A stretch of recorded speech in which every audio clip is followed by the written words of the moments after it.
हरि ओम नमो भगवते वासुदेवाय।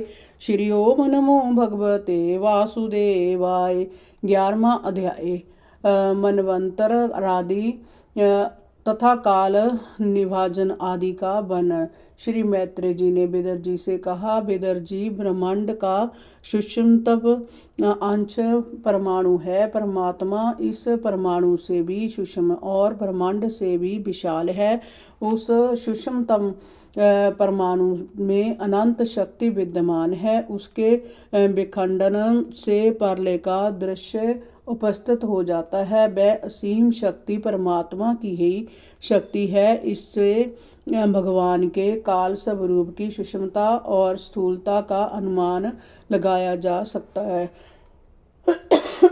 दो परमाणुओं के मिलने से एक अणु बनता है और तीन अणुओं के मिलने से एक त्रिसरेणु बनता है। इसे सूर्य की उन किरणों में देखा जा सकता है जो खिड़की के झरोकों में से प्रकाश के रूप में कमरे में गिरती है। ऐसे तीन त्रिसरेणुओं को पार करने में सूर्य की किरणों को जितना समय लगता है उसे त्रुटि कहते हैं।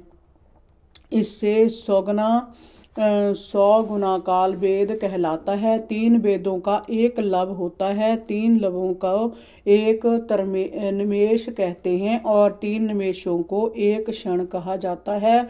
5 क्षणों की एक काष्ठा होती है और 15 काष्ठ का एक लघु कहलाता है।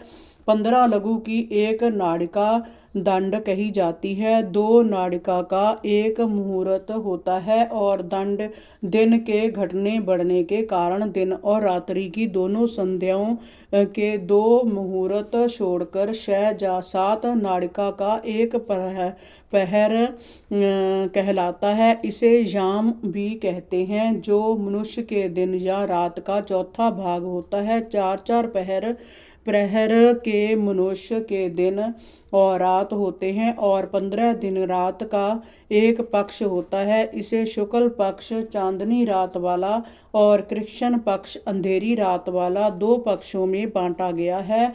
इन दोनों पक्षों को मिलाकर एक मास होता है, जो पितरों का एक दिन रात है। 2 मास की एक ऋतु और 6 मास का एक ऐन होता है। ऐन एक वर्ष में 2 दक्षिणायन और उत्तरायण होते हैं। ये दोनों ऐन मिलकर देवताओं का एक दिन रात होते हैं। मनुष्य लोक में एक वर्ष 12 मास का होता है। ऐसे 100 वर्ष की मनुष्य की परम आयु मानी जाती है। विदर जी, चंद्रमा आदि ग्रह नक्षत्र तथा समस्त तारामंडल के अधिपति काल स्वरूप भगवान सूर्य तथा सूक्ष्म परमाणु तक पूरे स्वतंत्र